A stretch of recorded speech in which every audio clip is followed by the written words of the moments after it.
kemudian mau menggunakan metode kontrasepsi hormon, sebaiknya ditunggu sampai masa nifasnya selesai, kira-kira 6 sampai 8 minggu.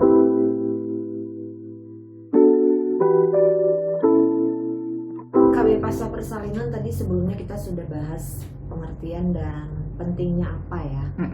Jadi pentingnya itu yang paling terutama adalah menekan angka kematian dan kesakitan ibu dan bayi. Termasuk juga pencegahan, pondasi awal untuk pencegahan stunting, Mbak Rin. Sebelumnya kan kita sudah pernah bahas juga ya tentang stunting ya.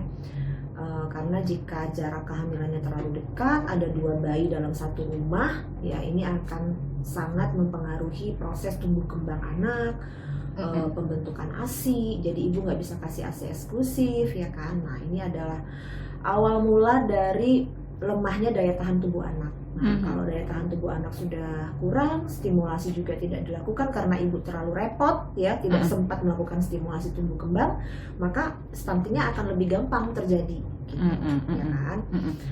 Belum lagi pengaruh-pengaruh yang lain ya untuk kesehatan ibu, infeksi, perdarahan, keguguran, ya, nah itu gangguan kesehatan selama hamil seperti eklamsi, preeklamsi ya, kejang selama hamil itu bahaya sekali loh Mbak Rin. Kalau ibu sampai mengalami preeklamsi dan eklamsi, keracunan kehamilan itu sangat membahayakan, bisa mengakibatkan kematian pada ibu dan janinnya gitu. Nah jadi yang perlu diperhatikan lagi adalah kapan sebaiknya ibu mulai mencari informasi ya. Jadi untuk pemasangan KB pasca persalinan ini sebaiknya konselingnya sudah dimulai sejak masa kehamilan. Karena apa? Ibu kan perlu menyerap informasi dulu nih. Ibu harus paham dulu supaya yakin dan tidak salah memilih jenis kontrasepsi yang mau dipakai. Nah, kalau misalnya kita ya udah pakai KB yang umum aja, udah pakai pil aja, suntik aja gitu ya. Nah ini kan karena dia hormon, nah ini bisa berpengaruh pada pembentukan ASI. Nah, kalau seandainya kita salah pilih, sudahlah ASI-nya berkurang, ya kan. Kemudian tubuh ibu juga mengalami gangguan, ya, efek samping dari hormon. Nanti kan jadinya drop out. Kalau sudah putus pakai, kadang-kadang kan kita kalau sudah sekali mencoba satu, langsung menganggap semua sama saja. Padahal kan sebenarnya metode ini berbeda-beda, efek sampingnya juga pasti berbeda-beda karena isinya juga berbeda-beda. Nah, ini pentingnya kenapa ibu harus dapat konseling dulu selama masa kehamilan.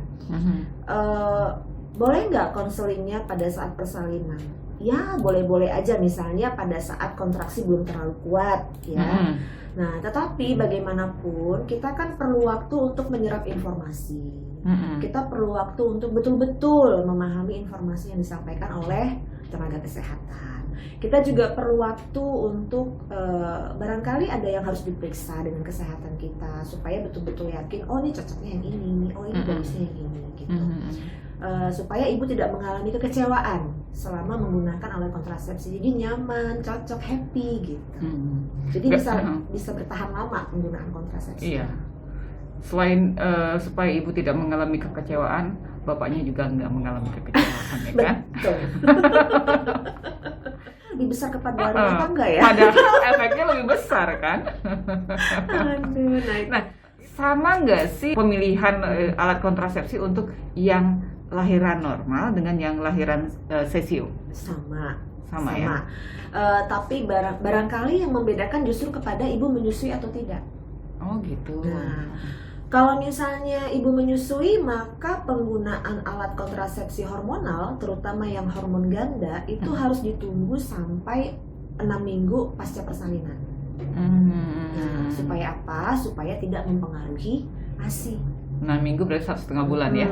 Kemudian ada juga beberapa penelitian yang mengatakan bahwa penggunaan kontrasepsi hormon jika dimulai terlalu cepat pada ibu yang menyusui bisa mengganggu tumbuh kembang janinnya gitu. Jadi kalau ibu menyusui kemudian mau menggunakan metode kontrasepsi hormon, sebaiknya ditunggu sampai masa nifasnya selesai, kira-kira 6 sampai 8 minggu. Tapi kalau misalnya ibu tidak menyusui, ya, nah ini boleh dimulai lebih cepat gitu. Eh, Kalau misalnya ibu menyusui, ya, kemudian menyusui atau tidak menyusui, tapi ingin menggunakan spiral atau alat kontrasepsi dalam rahim. Nah, ini biasanya dianjurkan dalam waktu 48 jam 2 hari setelah ya? melahirkan, itu harus sudah dipasang.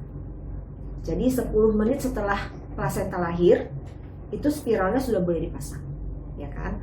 Tapi kalau misalnya dalam 48 jam belum juga dipasang, ibu harus menunggu sampai 6-8 minggu setelah melahirkan. Karena ada resiko perforasi dan ekspulsi atau spiralnya bisa keluar lagi gitu. Kalau dia lewat dari 48 jam. Tapi kalau sudah 6-8 minggu, kan ukuran rahim kita sudah kembali kepada ukuran normal. Ya kan, kemudian kontraksinya juga sudah lebih baik ya, sudah stabil kembali, jadi boleh dipasang lagi. Tapi kalau setelah 48 jam sampai 6 minggu kita pasang, itu resiko perforasi, artinya resiko pada saat pemasangan spiralnya itu melukai dinding rahim ya, tembus istilahnya kalau masyarakat awam bilangnya ya, bisa tembus gitu ya, keluar dari rahim, dan ekspulsi atau keluar sendiri secara spontan itu lebih besar. Itu yang lahiran normal atau seksio? Sama aja? Sama aja. Kalau pada saat seksio juga bisa langsung dipasangkan spiralnya oleh dokter yang melakukan operasi. Karena nggak ngaruh juga di situ Iya. dia ya. Tapi jika ibu mengalami perdarahan misalnya ya, kemudian ada tanda-tanda infeksi, itu biasanya ditunda juga sih Mbak Rima. Oke. Kembali kepada kondisi ibu.